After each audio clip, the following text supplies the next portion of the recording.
Welcome to the Well at Work podcast from the University of Kentucky Center on Trauma in Children.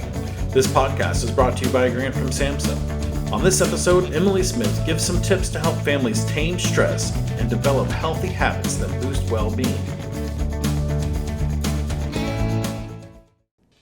Hi, I'm Emily Smith with the University of Kentucky Center on Trauma in Children. We know that caregiver stress, anxiety, and depression can impact children.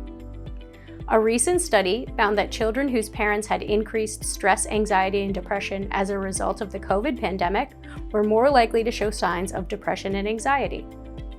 For families with children with special healthcare needs, the uncertainty of the pandemic has led caregivers to show greater levels of emotional distress and lower well-being, which greatly impact the family's stress. It can be challenging to tame that stress, but there are some stress reduction strategies that can help. There are several Well at Work podcasts that you might find helpful. Find a link in the episode notes. For Chris and Amanda, taming their stress was a key part of helping their children feel calmer and safer during the pandemic.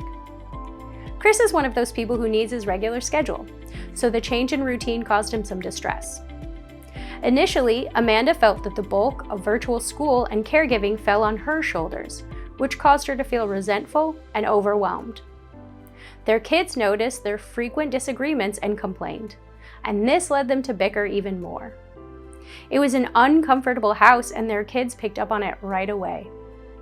They noticed their teenagers began picking on each other, and their 9-year-old became more demanding, especially for Amanda's attention. All three children began having conflicts with their peers and were sullen and irritable at dinner time, sometimes refusing to come to the table to eat. The stress was contagious, and everyone in the family was suffering.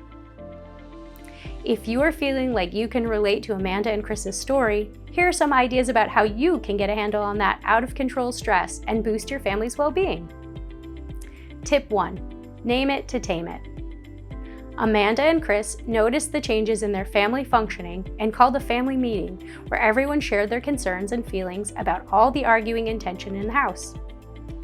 Amanda and Chris stated that they realized their stress and arguing was negatively impacting the family, and they apologized. They gave each family member an opportunity to identify what they were worried about and made sure everyone's feelings associated with all of the changes were identified. Chris explained how important family dinners were to him and requested that they make it a priority. He wanted this time to anchor their evening activities and be at a similar time every night. Amanda tamed her stress by asking Chris to take homework duty 3 nights a week, and she also asked the older kids to start doing their own laundry. The kids talked about wanting to have more time to laugh and just have fun as a family without any conflict or chores, so they declared Sunday to be a no chores day, where they would focus on just recreation and relaxation. In a few weeks, they seemed to bounce back, and everyone seemed happier. Tip 2. Aim for less screen time. This is one of the biggest challenges for many of us at any age. Constant news about COVID, death rates, and conflicts over the right treatments has been keeping everyone off balance. For Amanda and Chris, they turned off the news in the morning and replaced evening TV and social media time with playing kickball in the backyard, family game night, and walks in the park. It was important for Amanda and Chris to model healthy behavior for the kids. They committed to these family rules and they stuck to them. Tip 3. Make family meetings part of the routine. Make time for conversations where everyone can voice their concerns and feelings. Set in place rules to help guide the time so everyone feels heard.